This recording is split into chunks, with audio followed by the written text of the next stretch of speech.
Good day and welcome to the Humor Therapy, Just What the Doctor Ordered conference call. Today's conference is being recorded. At this time, I would like to turn the conference over to Jennifer Gillette. Please go ahead.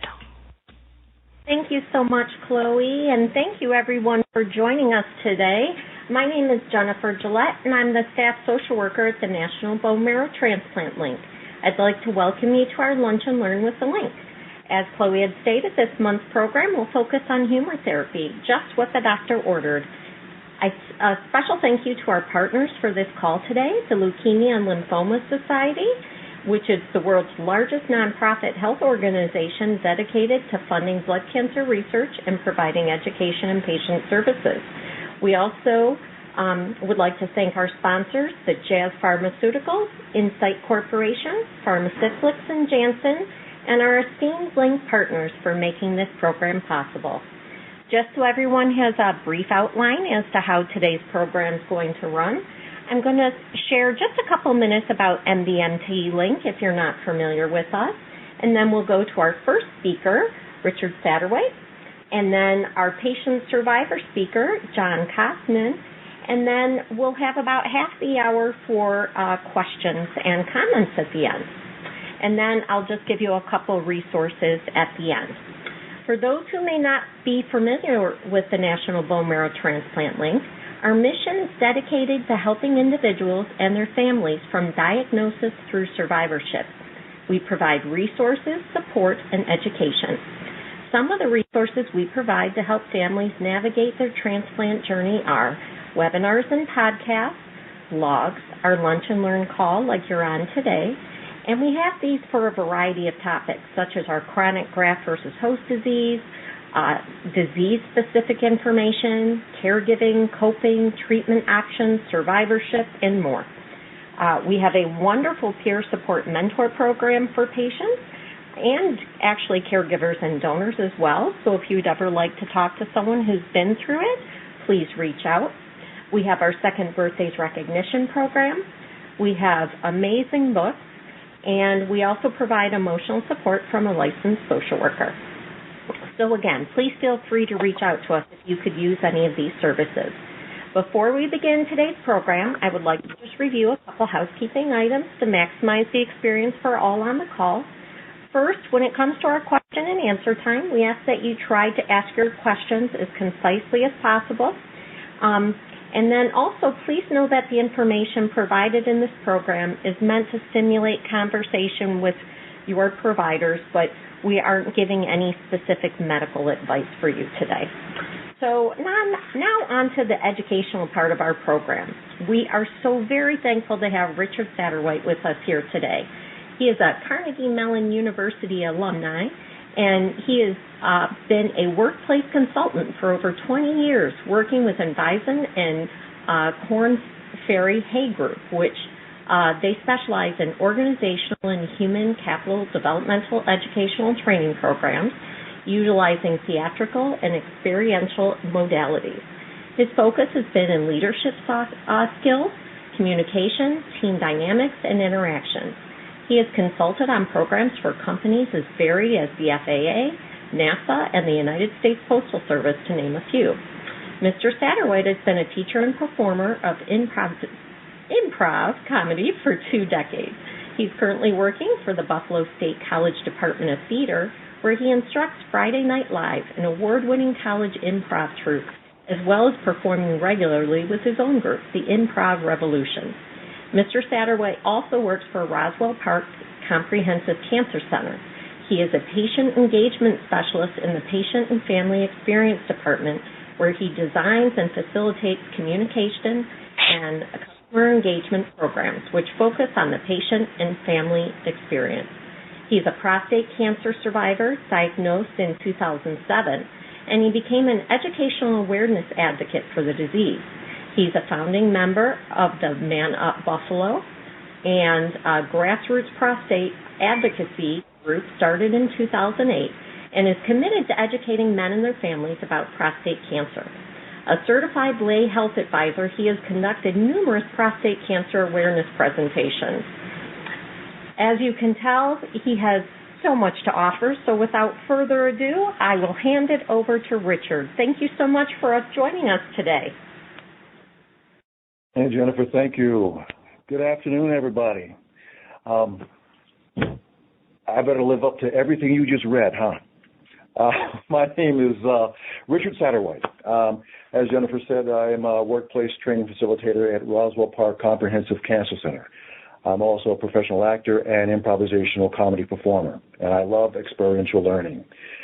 So before I get into this, I want you all to try something. Now, I understand there may be about 100 or so folks on the line. But what I want you to do is I want you to take a minute, and I want you all to close your eyes. Okay? Now, while you're doing it, I want you to think about a moment that made you laugh. Now, think about it. Was it something your significant other did? Was it something a friend sharing a really good joke did? Was it a funny video? Do you remember how that moment made you feel? The laugh you had, was it a big laugh or a little laugh? Was it a full body laugh? Did you laugh so hard you suddenly developed six-pack abs? Think about how awesome it would be if laughter could save us from a trip to the gym. Okay, open your eyes. So after thinking about that moment, how do you feel right now? If you were honest with yourself and you took that journey back to a time when you enjoyed a good laugh, the memory of it should have made you feel pretty good. I'm a 10-year survivor of prostate cancer. I was 44 years old when I was diagnosed. I remember the doctor talking to me about giving me blood work called PSA, which stands for prostate-specific antigen. It's a test for the possibility of cancer. If there's a high presence of PSA in your blood, it's an indication that there might be an issue. So he says, Mr. Satterwhite, I'm going to have to give you a PSA test. Now, I had no idea at the time what PSA test was, and not waiting for an explanation, I blurted out, so you're going to give me a public service announcement. I don't know how that's going to help, but I'll watch this PSA, and it better be damn good. Well, needless to say, I did have prostate cancer, which was caught early, and here I am more than a decade later, and I'm still doing fine. I found myself trying to make everyone else comfortable with my cancer, because if I heard one more person say to me, I'm so sorry, or are you okay, or don't do this, let me do it for you, I would have screamed. Yeah, I appreciated the empathy and compassion, but I just couldn't ride what I call the pity train anymore. So what I found myself doing was finding humor in my situation, finding reasons to laugh, and to not be so down. I found at the time it wasn't for me, it was for others. Okay, so I found a way of dealing with my own challenges, and I brought others along for the ride. Because, you see, humor and laughter have always been a part of my life. My parents, they loved to laugh. I learned about humor at a young age. I had a very eclectic comedy education growing up. From the Britcoms, my dad used to watch Fawlty Towers, Are You Being Served? Of course, Monty Python, to the Carol Burnett Show, Laugh-In, MASH. These are just to name a few, which also means that I'm old enough to remember the classics and know what good comedy storytelling is. Now, it goes without saying that both my parents were pretty funny people.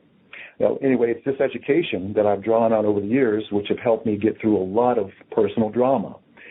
It got me into improvisational comedy almost 25 years ago, and one of the keys to my peace of mind, or one of my personal tips, has always been to make sure that I watch something funny every night before I go to bed. And I have been doing that for years. Think about this. Children laugh about 300 times a day. Adults, perhaps 15 times. Okay, so at what point did we lose that childlike essence that we embraced so easily when we were children and grew up? Science tells us that the good hard laugh relieves physical tension and stress.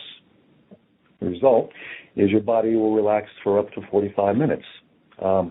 Science also tells us that this helps in decreasing stress hormones and helps to increase immune cells and infection-fighting antibodies. Laughter improves your body's ability to fight against diseases. It's all true. If you were to do a deeper dive, your body produces something called cortisol when you're stressed. Now, too much of this can cause anxiety, depression, headaches, heart disease, memory problems. The list goes on. When they say stress will kill you, it's true. Laughter, on the other hand, increases endorphins, which are similar to the drug morphine and are considered natural painkillers that help minimize stress, which is why you feel so great after a good laugh and why you gravitate towards people who are funny. And you might have a favorite comedy show that you like to watch, and videos, books, those type of things. You gravitate towards that because they make you feel good. More proof that humor is important as far as when it comes to healthcare situations or dealing with people who are sick. The National Cancer Institute, it talks about humor therapy as a type of humor that uses humor to relieve pain and stress and improve a person's sense of well-being, right? It can sometimes be used to help people cope with serious diseases such as cancer. Humor therapy may include laughter exercises, clowns. Not everybody feels great about clowns, but clowns are part of it. Comedy movies, books, games, and puzzles, just like I said. They consider it complementary therapy. Once upon a time, words like alternative were bandied about. Now complementary. Traditional, if you will, and you're quoting here, medicine is looking at different ways to treat the whole patient, and they're looking at humor therapy. The Mayo Clinic, another name you all probably recognize, research has found both short and long-term benefits of laughter, increasing oxygen to the heart, lungs, and muscles, and again, endorphins that release your brain and improve your mood, and reduce physical pain. And, the thing about it is that not everybody is good at this when it comes to taking care of someone who's sick. You think about not everybody's in the mood always, right? It's therapeutic, and there's a science behind it. A lot of hospitals actually utilize humor therapy. It is therapeutic when appropriate, but sometimes there are times when it's not, and that's about understanding who your audience is, because you can hurt someone's feelings if they're not ready for it. You can alienate people. So it's important to always pay attention. You're in a hospital yourself. You have friends who come to visit you.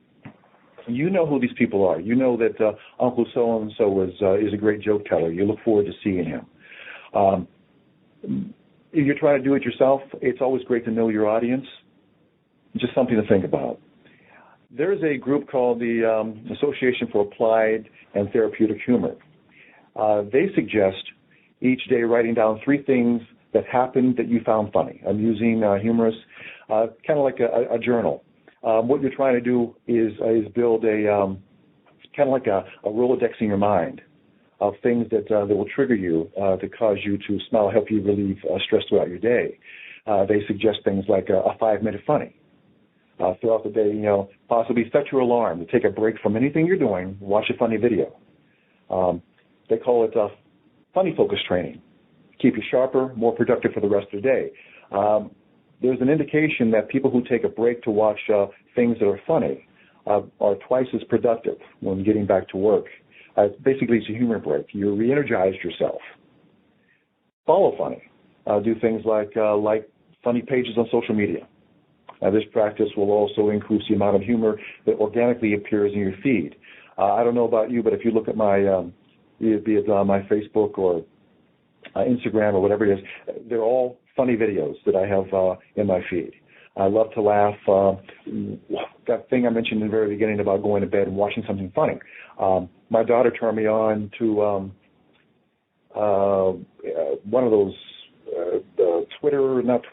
Instagram, Snapchat, one of those platforms that it's just silly funny stuff. I'm not a big social media person myself, so I'm introduced to different platforms, and I see what they have that might entertain me. My background is improvisation, and because it is, I look at life as improv. Everything that we do, the interactions that we have, the people we talk to on a regular basis, all those conversations are improvisational. They all have a foundation in something called yes and, okay, which is generally thought of as the first rule of improv. It is about being present, listening, and building upon what others offer. Great conversations occur because of that rule that's in place in life in general. In improv, they just found a way to describe it. But it's something we do every single day. When you have an argument, a disagreement, it's because of the fact that you stop communicating, you stop listening, you stop being engaged, you stop positively building on what has been said before. In a clinical context, some of the challenges, and we may have clinicians on the phone, is for them not to just go through the motion, as sometimes happens. I'm generalizing here, being distant, not listening to your patients. But sometimes opportunities for humor may be missed if you're just going through the motions. That real true connection with your patients, because oftentimes patients will try to open the door themselves because they're stressed out. They're looking for a way to lighten their own mood. You can't miss those opportunities as a clinician. So when that door is open, you need to be able to see it. I can tell you for a fact that's how I acted when I was a patient myself. On the flip side, there's some statistics around physician interaction and being present. Listening and being present, those are huge. In one study, clinicians only elicited the patient's agenda 36% of the time. When they did, in 67% of those encounters, the clinician interrupted the patient in a median time of 11 seconds. So there was a real disconnect going on there. Humor is based in communication, and true communication is about awareness, being present, listening, accepting, and building upon what others offer. Again, also known as the first rule of improv. I'm trying to keep track of the clock because I know that we have a tight agenda here. But I just wanted to say that in closing, I wanted to leave you with this. Laughter is an excellent way of treating almost any condition, with the exception of perhaps urinary incontinence. Because the truth of the matter is that if it's funny, a lot of doors open. So anyway, I just wanted to say, just keep laughing. And I do have a couple things for you to, if you're taking notes, take a look at the Association for Applied and Therapeutic Humor, Humor Academy, and also Laughter Yoga. Laughter Yoga is one of the resources that I utilize in some of my work here as well. But I want to thank you for your time and trying to hold it to 20 minutes, which I was given. And I'll give up the floor to Jennifer. Thank you so much, Richard. You didn't hear me because I muted myself, so there's no doorbells or dogs on this call, but I was chuckling with you. But anyway, thank you so much. And now for our next speaker, John Costin. John is an established businessman that came from a humble farm in England. Together with his wife, Marcella, they're the owners of the Queen's Head Wine Pub, the Lark Theater, and retail boutiques in Michigan. John is a board member of the National Bone Marrow Transplant LINK, and we are so thankful for his service. For most of his career, John worked for General Motors and gained his business experience working in many international positions, including chairman of the Delta Motor Group in Finland, CEO, Delta Motor Group Finland, president, owner of Around the World Business Consulting Services, and then president of General Motors Overseas Distribution in the USA, and several executive director positions at General Motors. To see a full interview of John, you can go to johncostin.com. He is an author and known for his style of leadership that coaches and mentors others. Little did he know he'd be using those skills to encourage others in coping with the cancer journey. For it was not that long ago that John was told there was no hope and that he had an extremely limited life expectancy due to leukemia. A doctor friend recommended he go to Dana-Farber and be consulted for a bone marrow transplant. He was approved and received stem cells from a 23-year-old donor in Germany named Constantine. Today, John is cancer-free and thriving, and thank God for second opinions. But thank you, John, for joining us today. Thank you, Jennifer. Thank you very much. I just realized I'm following a very accomplished speaker in Richard. Richard, that was really, really good. You made me chuckle. When you asked us to close our eyes and think of an occasion that made us laugh, it's funny. What came to my mind, actually, was when I met an old friend called Jeff Cutter. When I was halfway through my treatment and I was led out and we went to a restaurant. I had no hair. I was had a lot of a treatment already, and I was meeting someone I hadn't seen for quite some time. And he apparently had trained himself not to say, how are you? Because he knew I'd been sick.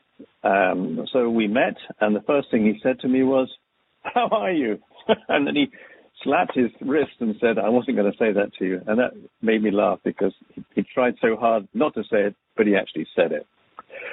Well, Jennifer, you gave me a heck of a write-up there. I am a Brit. I'm from England. I came from a farming family about an hour and a half north of London. But I lived in the USA now for the best part of 20 years. So I've been here quite some while, but I think I still have my accent. I hope people can hear me and understand me well. I joke when people say, you English people speak so clearly. When I always say, I don't know about that, particularly when our language is so complicated because the words slow up and slow down mean the same thing in English. So how can you say I speak clearly? So yes, I am an up person. I'm generally an up person. I was born into a farming family that had 3 ends, lower end, middle end, and church end.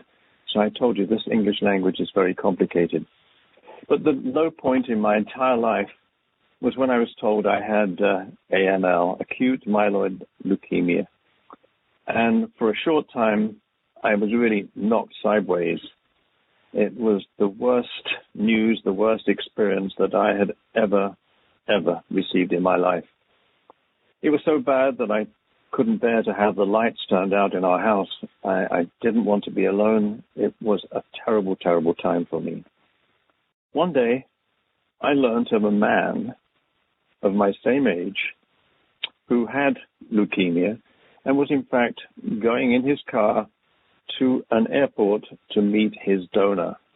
Having had the treatment, he was actually going to meet the person that had actually donated cells to him.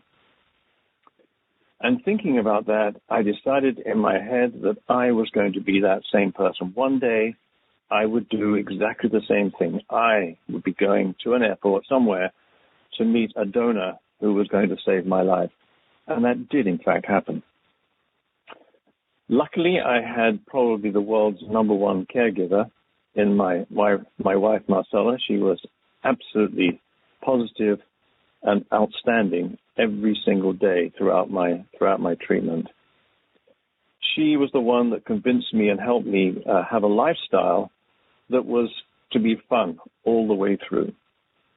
We jointly decided that we would make life fun and interesting regardless of the circumstances during my treatment. Don't get me wrong, we did follow the rules. In fact, we followed the rules to a T all the way through until after 1 year. For example, she managed to persuade restaurants in the Boston area, because I had my treatment in Boston. She persuaded restaurants in the middle of winter to put on their heaters outside so that we could have dinner together without ever having to go inside a restaurant. So that was a wonderful experience that we organized. We also decided that we would do something different every day. We organized a different activity each and every day. We had reading days where we would sit down and read together and discuss what we were reading. We had painting days. Fortunately, we were living in an apartment at the top of a block in Boston, and the view was quite remarkable. And I was able to actually paint pictures, paint postcards that we sent to our friends. And we had cooking days. That was fun too. We had movie days. We had games days. I think you get the picture. We made sure our life, even though it was a little desperate, it was full and fun because everything we did was great and good and interesting. The total emphasis was always on keeping us occupied and keeping us away from feeling sorry for ourselves. And it worked. I've always been one that's had too many hobbies. And I always thought one day I would write a book. And I was encouraged while I was recovering to write a book. In fact, it's called Unleash Your Potential. And all the characters, interestingly, are dogs in the book, but they have human behaviors and human traits, hence the title, Unleash Your Potential.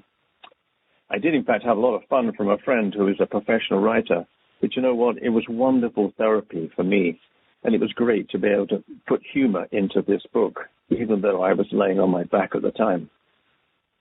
Now, don't get me wrong. There were further down days, like when I got the news that I had a liver infection during the treatment. That wasn't fun. Or when fluid was pumped into my arm and missed the vein and made my arm swell up to 3 times its size, like a balloon. But you know what? When you're set to have fun and make your life fun, even those down days aren't quite so bad. But it did take a lot of energy to come back from those few setbacks and to get back on the positive course of recovery again. One thing I want to tell you is that we did decide very, very early on that we were going to communicate my entire journey, not only to our friends and family, but also to our customers. And as you realize from Jennifer's introduction, we have some retail businesses, so we have a family of customers as well. And we decided to be totally open about the whole experience. And I think that made me feel good because right at the very beginning, I wanted to be very private about it and choose as to who I was going to tell when I was sick. The decision to actually tell everybody everything really made a difference for me. And we invented humorous stories and illustrations in emails and communications that we put out. For example, my wife actually persuaded me to put on a boxing outfit and boxing gloves to go in the ring to be fighting cancer. That was the headline of one of our bulletins. I became a racing driver to beat a deadline to get until my results were up. I imitated Superman in one illustration as well. I've got to tell you, I think our communications were read and my position was understood more as a consequence of this humor, rather than send out whining, poor me type of communications. So my theme here, I guess, is we try to have fun every single day. Now, I've got to tell you that I am generally described as a positive person. And when I thought of that word positive, I thought I'd better look that up in a dictionary to make sure I really understand what I'm talking about here. So I looked it up. Of course, it's a noun.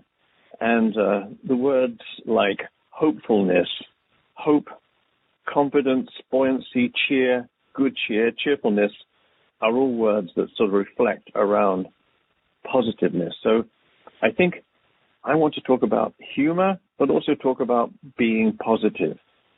When we talk about humor, it's not always when we have those belly laughs that Richard was talking about. Sometimes the little chuckles that we have in the back of our mind are also warming to our heart. I'm talking here about recovery. I am a businessman, so I'm somewhat organized. When I say organized, I'm not as organized as my wife, but I am organized. We were organized in different ways.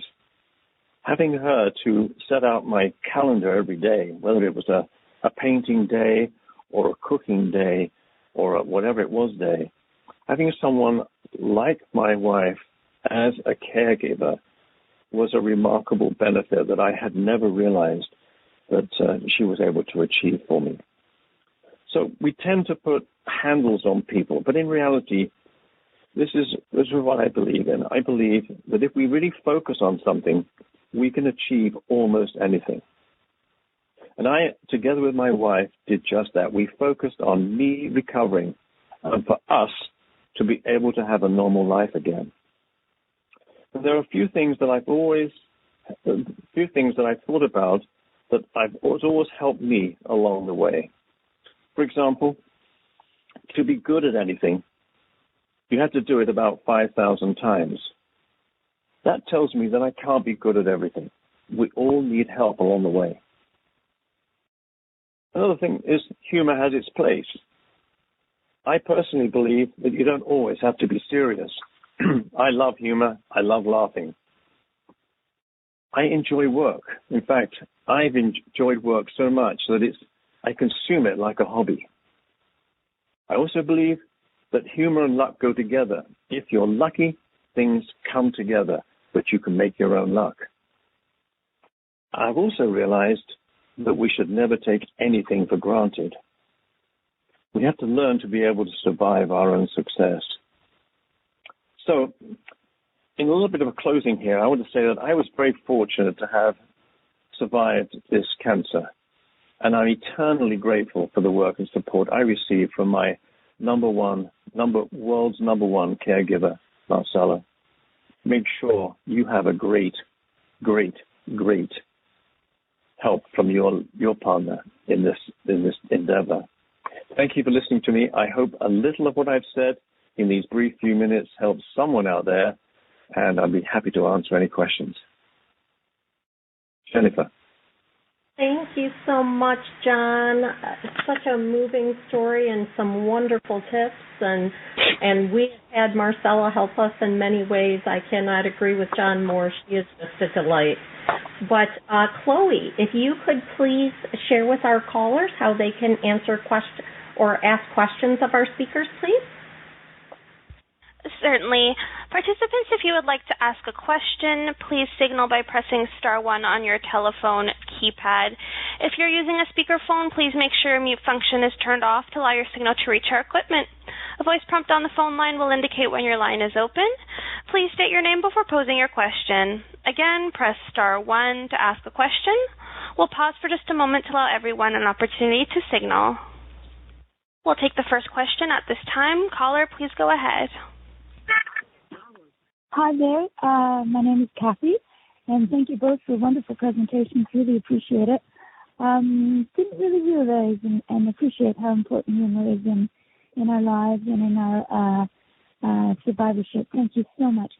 Just would love a little bit of support with regards to how we can approach our caregivers or caregiver when they are maybe not quite as supportive as Marcella was for you, Jen, where they are, perhaps stuck in their own lives, their own problems, not finding this journey particularly full of humor or find any humor in it, and especially with COVID now adding to the seriousness and complications of our lives, are finding things kind of dreadful themselves.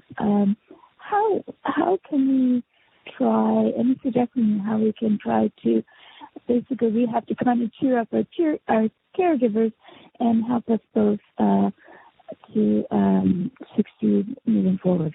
Thank you.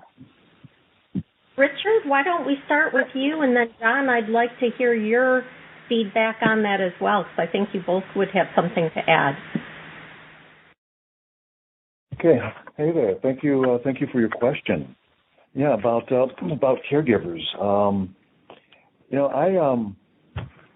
I think it's important to always be honest. My situation was a little different in how I handled what my needs were. But being honest is the best thing you can do for yourself when communicating your needs to a caregiver. Communication, that's the hallmark of everything I do, is just making sure there's absolute clarity in what you need, and also realizing that although you are going through something yourself, so is your caregiver. I know here at the hospital, we actually have a coach system in place for caregivers because they're often forgotten. So that communication of finding out what being clear on what you need, and also what's going on with them as well, I think will do a lot of good in bringing you both to a place that is a positive benefit for both. I hope that helps. Thank you, Richard. How about you, John? Do you have anything to add? Yes, Kathy, thank you very much for the question. I think the word that came into my mind immediately when you asked the question was, you need to be partners. And I think that sort of relates to what Richard said about sharing everything. I totally relied on Marcella. She kept all the notes, all the details, because I guess when I heard the doctor say something to me, I listened to what I wanted to hear, not exactly what he wanted to tell me. And when we consulted each other back at our apartment, we both had different stories. And I found that in the end, I just had to listen and believe to what Marcella was saying. I do realize now that caregivers are often forgotten. Their role is enormous. It's equal almost. It's so important. And I can only say, work together as a team, share everything openly, listen to each other, and be partners. I think that's great. Thank you. Thank you. Do we have any other questions? We do have another question on the line. We'll take the next question now. Hello? Hello. Do you hear me? Welcome. Is that are you talking to me? I'm talking to you, sir. Do you have a question Hi. for us today? Well, so I have AML. I've had 2 rounds of chemo, and I currently take venetoclax. And so I'm at the stage where a transplant is being considered. You know, in other words, it's either going to be go with a course of chemo and see how long it can keep me. I'm almost in remission right now, but I'm afraid of a transplant. I'm 75, and I see it as a dangerous thing, like walking into a trap almost, where you may not even survive. I may not even survive, and where it's a long road if it works at all. So I don't know what to do. And my humor is, I don't have any good humor. I have low humor. That was humorous, right? That was humorous. Well done, sir. When I grew up, in Brooklyn. And we had good humor in Brooklyn. So what do you think? I mean, what does a person like me do? How do you make a decision? First of all, what was your name? I didn't catch your name. Sorry. My name is Lenny. Lenny from Brooklyn. Hello, Lenny from Brooklyn. Well, Lenny, I'm 78. I'm 78, and I had my my transplant 7 years ago. So obviously, I'm optimistic about a stem cell transplant. It saved my life. I was lucky enough to have cells provided by a 23-year-old German guy, and as far as I'm concerned, he completely saved my life. And you know what? I had the opportunity of meeting him. I'm in the USA. He was in Germany. He came over to the US, and we met. And it was one of the greatest experiences of my life, quite frankly. And the only reason he actually was swabbed was the fact that his girlfriend said, they told me at the university, if we go and get swabbed to see if we could be a donor, we get a free lunch. And he went and got a free lunch, and 3 months later got a call to say someone in the USA needs your cells desperately. Obviously, the big decision is with you, Lenny. But you said you're almost in almost cured, so you have a big decision to make. But I would not fear having a stem cell transplant.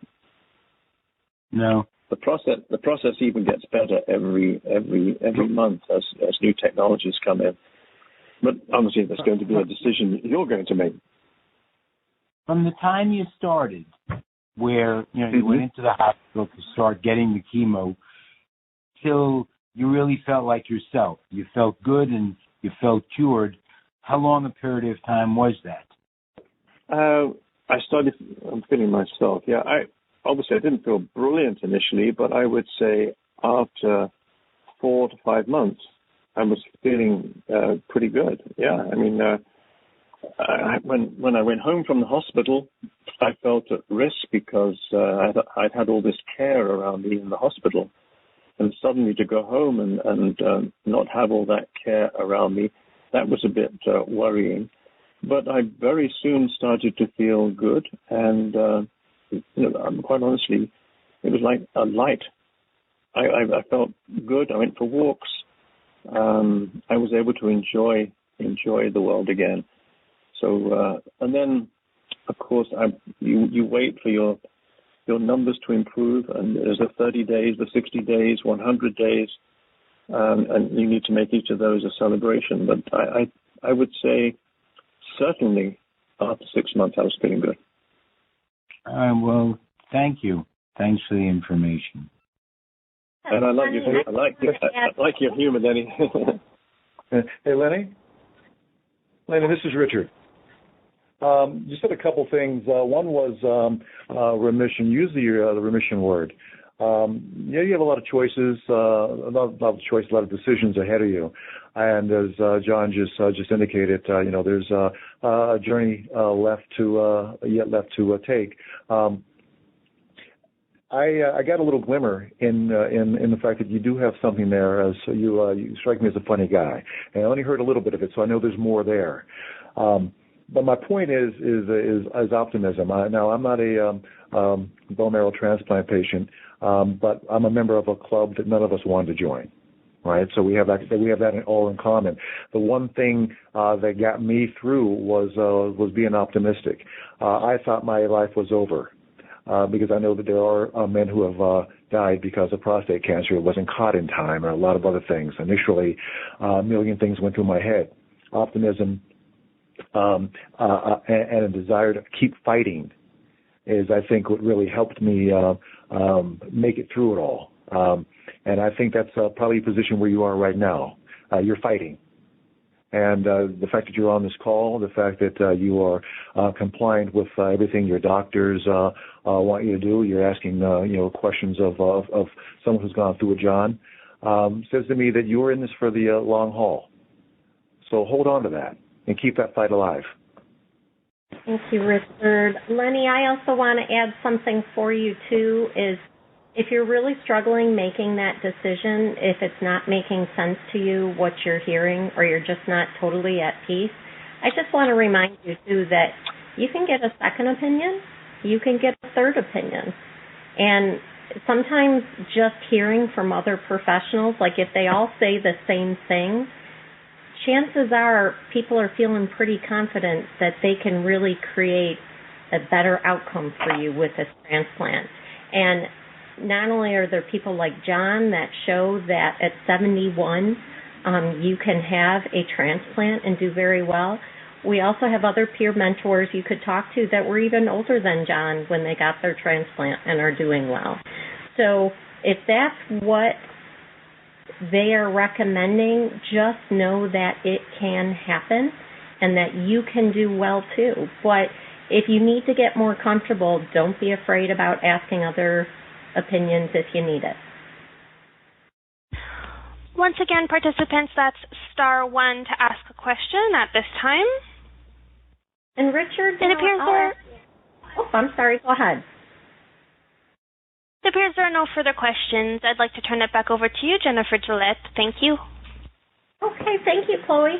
Well, I'm going to ask one more question, and if anybody has any that pop into their head while I'm asking it, feel free to join us. But, Richard, let's say you get a call at the hospital that someone just found out they're dealing with a diagnosis and they're just really struggling. How would you go in that room and help that patient? When I first started here, I was actually a patient before I started, and to something you had said before, I had 5 opinions before I settled on a place. Talked to both surgeons and radiologist about my treatment options. So I had 5 total. I was a patient before I started working here, and I was so taken by how things were done. Not only was I treated here, but I wanted in the patient family experience department where I am right now. I started off as a navigator, and I met all newly diagnosed prostate cancer patients for medicine, radiation, and also surgery. Walking in the door, one of the first things I would always say to them right off the bat was that I am a survivor. Okay, I've been there before. Usually for me, that worked to melt the ice, so to speak, because you have, we sometimes refer to, at least patients call them the white coats come in.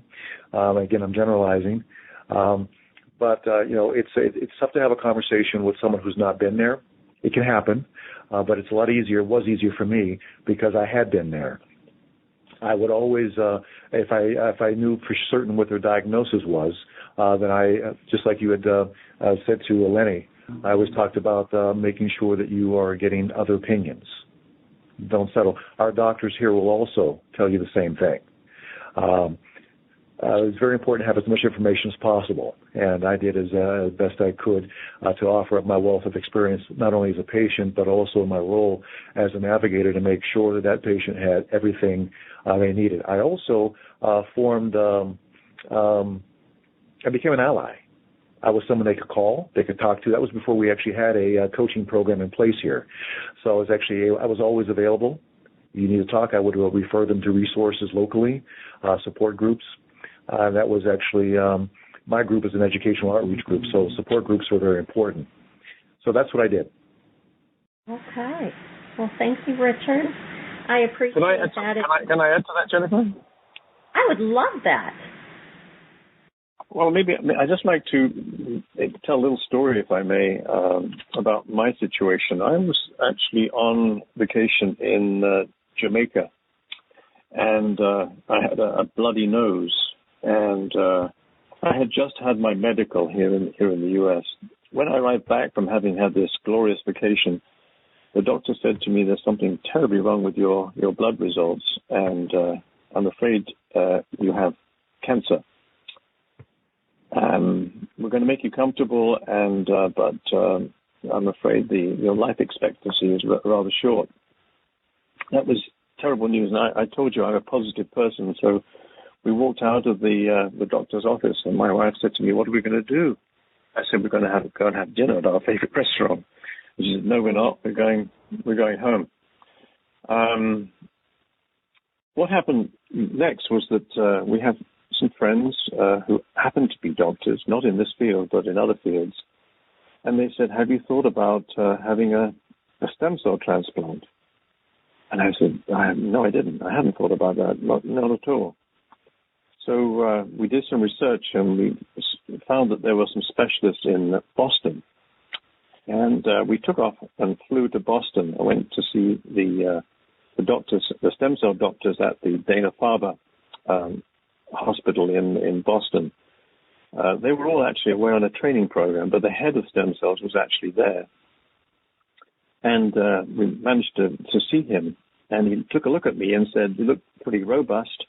And having asked lots of questions, he said, "I will take you on. I think you're a candidate for a stem cell transplant." So I guess at the end of my story, I want to say second opinion, third opinion, get as many opinions as you can before you make that decision. And if you make the decision yourself as to what you're going to do. If I hadn't had my friends making this recommendation and opening my eyes to a stem cell transplant, perhaps I wouldn't be here today. So I'm grateful to many, many people, Jennifer.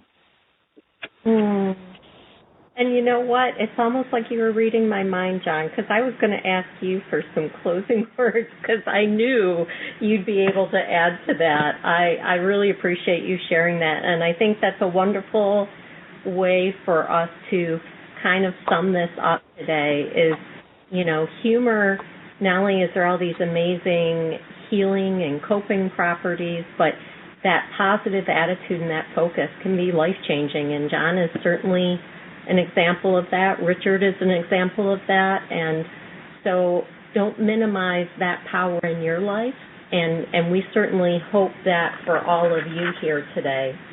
But as we are coming to a close, I just want to thank both of these delightful gentlemen for being with us and sharing. Chloe, I imagine there's no additional questions? There's still no more questions on the phone lines. Thank you. Okay, thank you so much. Well, again, I thank you all for being here.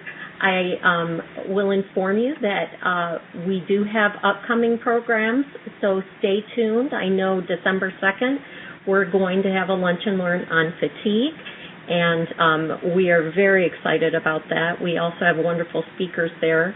And we encourage you to follow us on Facebook and keep an eye on our website because we continue to keep offering these wonderful educational opportunities.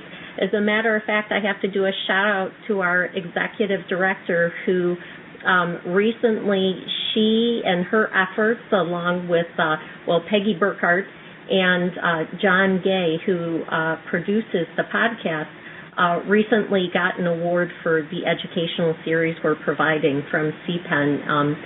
So it was a national award for the great work that they're doing. So kudos to Peggy and John. And but we are going to keep this programming coming. If ever you have a topic you would like us to do for you, feel free to reach out. We are starting our planning for next year, so we are open to your feedback, as well as if there's anything we can do to personally support you, you are welcome to reach out to 1-800-LINK, and then BMT, B as in boy, M as in Marrow, and T as in Transplant. But thank you again to our speakers, our sponsors, our link partners, and all of you for joining us today. We hope you have a great day.